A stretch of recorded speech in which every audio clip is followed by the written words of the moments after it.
Namoro EAD. E hoje você né, dá aula de Novo Testamento. Novo Testamento? A minha área de formação na parte teológica é Bíblia. Tá. E mais especificamente, né, como meu doutorado, por exemplo, na Alemanha, depois eu chego na Alemanha, é em João, Novo Testamento com foco principal na teologia joanina. Então, hoje a minha área de atuação com relação à teologia é Bíblia, é o que eu faço para viver, interpretar a Bíblia, traduzir, dar aula de Novo Testamento.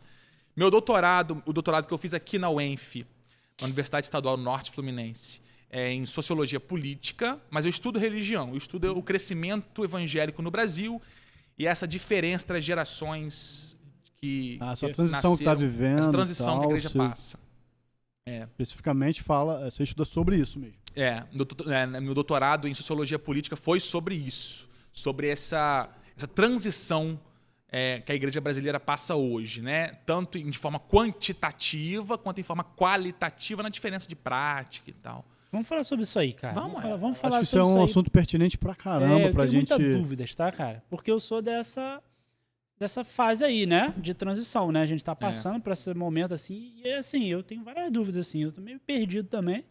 Primeiro, como é que você vê as igrejas dialogando com essa transição? Estão percebendo? Eu acho assim, toda transição ela é necessariamente um momento complicado, um momento difícil, não só para a igreja, para a sociedade como um todo. E ela é difícil de ser muitas vezes percebida, às vezes a pessoa quando percebe é tarde demais. E é difícil também criar estratégias para que isso aconteça. Por exemplo, se você pega a igreja protestante brasileira, eu vou focar na igreja batista porque é a minha igreja, mas eu posso usar como mesmo exemplo a igreja metodista, presbiteriana, mas eu vou falar da batista porque eu tenho uns dados mais claros na minha cabeça. Mas se você pega os evangélicos brasileiros como um todo, 85% dos evangélicos brasileiros, até o ano 2000, eles nasceram em lares católicos e se converteram ao longo da vida.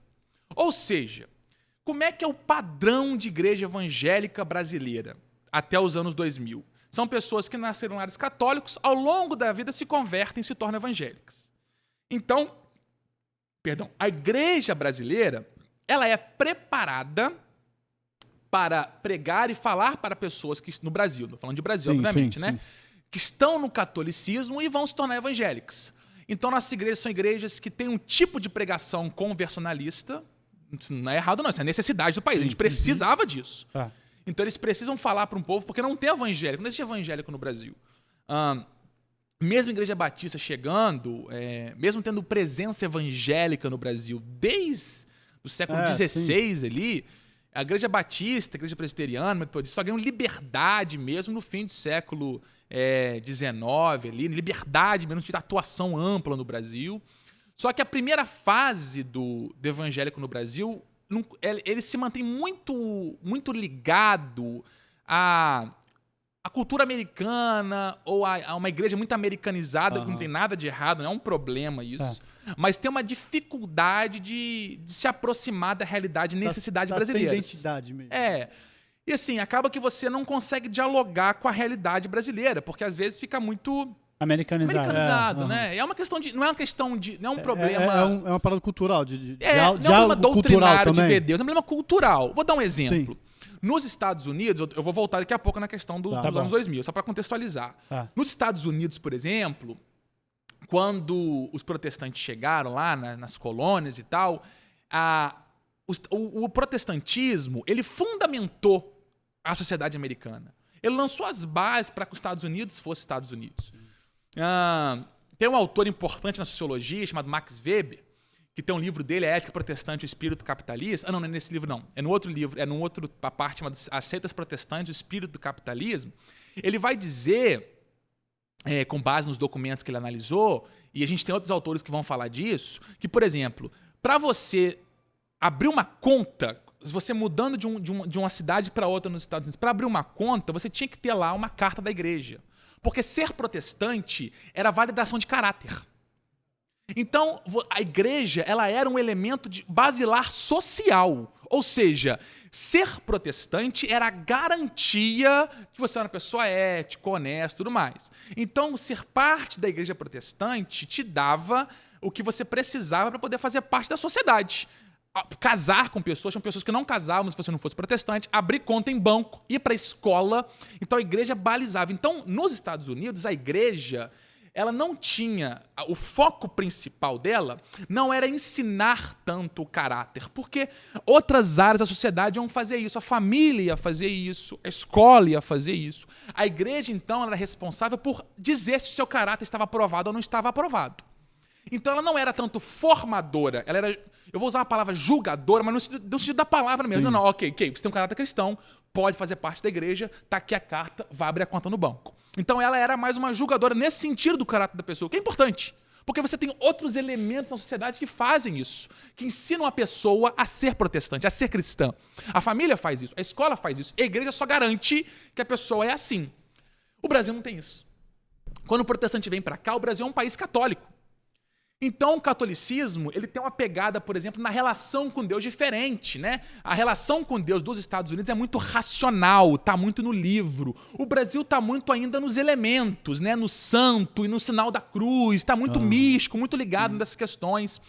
E quando você converte uma pessoa do catolicismo, quem vai ensiná-la agora, passo a passo, a ser protestante? A família não vai fazer isso.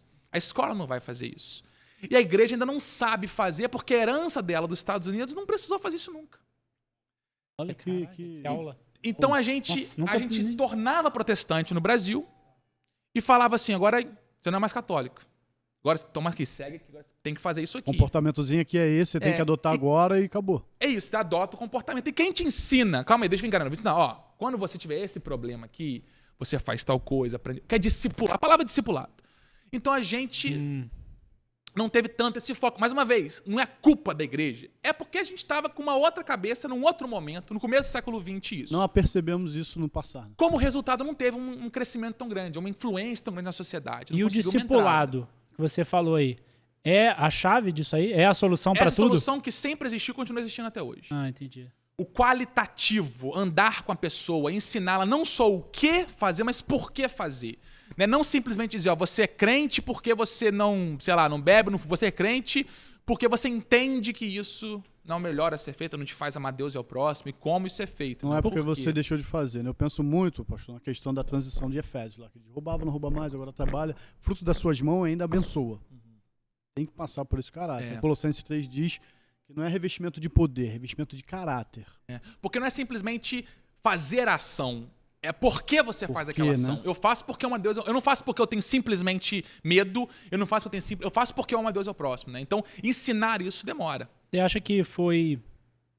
Você acha que Jesus fez isso com os discípulos quando ele tirou ali os discípulos dos seus mundos, né? Das suas profissões, para agora estar do seu lado e mostrar o caráter que deve ser seguido, né? É o discipulado que ele ensina. Tem uma bênção judaica que ela é muito antiga. Ela é